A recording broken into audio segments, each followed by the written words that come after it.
Pada video ini, saya akan menjelaskan tentang dasar pemilihan media pembelajaran yang efektif dan efisien.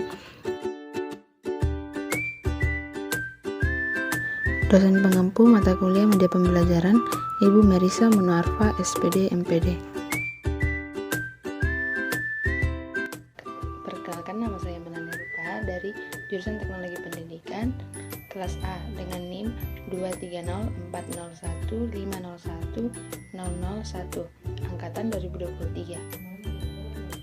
Sebelum saya menjelaskan tentang apa dasar-dasar dari pemilihan media pembelajaran yang efektif dan efisien, saya akan menjelaskan tentang pengertian, manfaat, serta fungsi dan beberapa jenis dari media pembelajaran. Yang pertama, pengertian media. Media secara umum berasal dari bahasa Latin yaitu medius, yang berarti tengah, perantara, atau pengantar. Yang artinya media adalah alat-alat yang berfungsi memberikan atau menyampaikan pesan kepada penerima pesan atau informasi, baik verbal ataupun non-verbal. Selanjutnya, manfaat dan fungsi media. Manfaat media yang pertama yaitu memperjelas penyajian pesan dan informasi. Yang kedua, meningkatkan dan mengarahkan perhatian anak sehingga menimbulkan motivasi belajar. Yang ketiga, mengatasi keterbatasan indera, ruang, dan waktu. Yang keempat, memberikan kesamaan pengalaman kepada siswa tentang peristiwa di lingkungan sekitar mereka, serta memungkinkan interaksi antara siswa dan lingkungan sekitar mereka. Adapun fungsi media yaitu yang pertama fungsi atensi, yang kedua fungsi afektif, yang ketiga fungsi kognitif, dan yang keempat fungsi kompensatoris. Yang selanjutnya jenis-jenis media. Adapun jenis-jenis media yaitu yang pertama media audio, contohnya rekaman piringan, radio, dan pita kaset.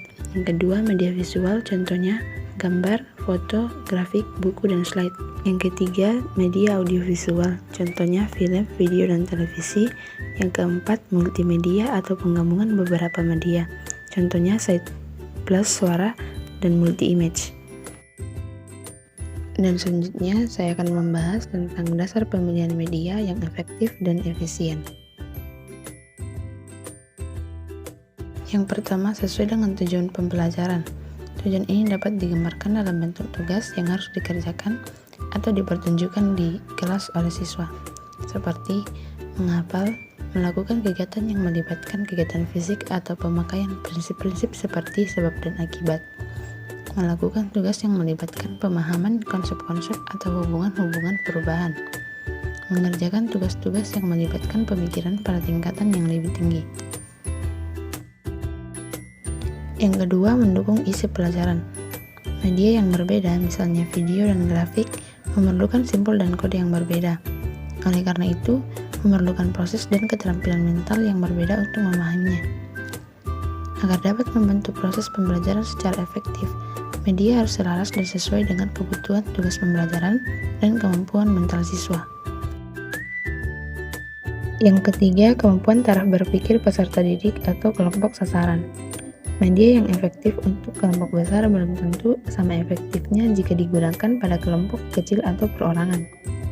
Ada media yang tepat untuk jenis kelompok besar, kelompok sedang, kelompok kecil, dan perorangan. Media yang digunakan pada kelas rendah belum tentu sama dengan media yang digunakan di kelas tinggi. Dan juga memperhatikan apakah media tersebut sesuai dengan taraf berpikir dan pengalaman peserta didik, serta apakah media tersebut dapat menarik dan merangsang pemikiran peserta didik. Yang keempat, ketersediaan atau kemudahan memperoleh media. Apakah media yang diperlukan itu sudah tersedia? Kalau belum, apakah media itu dapat diperoleh dengan mudah? Untuk tersedia media, ada beberapa alternatif yang dapat diambil, yaitu membuat sendiri, membuat bersama-sama dengan peserta didik, meminjam atau menyewa, membeli, dan mungkin bantuan. Media yang dipilih sebaiknya dapat digunakan dimanapun dan kapanpun dengan peralatan yang tersedia di sekitarnya, serta mudah dipindahkan dan dibawa kemana-mana. Yang kelima, kualitas atau mutu teknis. Pengembangan visual baik gambar maupun fotograf harus memenuhi persyaratan teknis tertentu. Misalnya, visual pada slide harus jelas dan informasi atau pesan yang ditonjolkan dan ingin disampaikan tidak boleh terganggu oleh elemen lain yang berupa latar belakang. Kualitas media harus diperhatikan sebelum digunakan seperti daya tahan, bentuk fisiknya, dan apakah kualitasnya baik. Dengan demikian, peserta didik dapat nyaman dalam menggunakan media. Yang keenam, keterampilan guru atau pengguna media. Ini merupakan salah satu kriteria utama. Apapun media itu, guru harus mampu menggunakannya dalam proses pembelajaran. Nilai dan manfaat media amat ditentukan oleh guru yang menggunakannya. Proyektor transparansi atau OHP, proyektor slide dan film, komputer, dan peralatan canggih lainnya tidak akan mempunyai arti apa-apa jika guru belum dapat menggunakannya dalam proses pembelajaran sebagai upaya mempertinggi mutu dan hasil belajar. Yang ketujuh, fleksibilitas dan kenyamanan media. Dalam memilih media, harus dipertimbangkan kelenturan dalam arti dapat digunakan dalam berbagai situasi dan pada saat digunakan tidak berbahaya.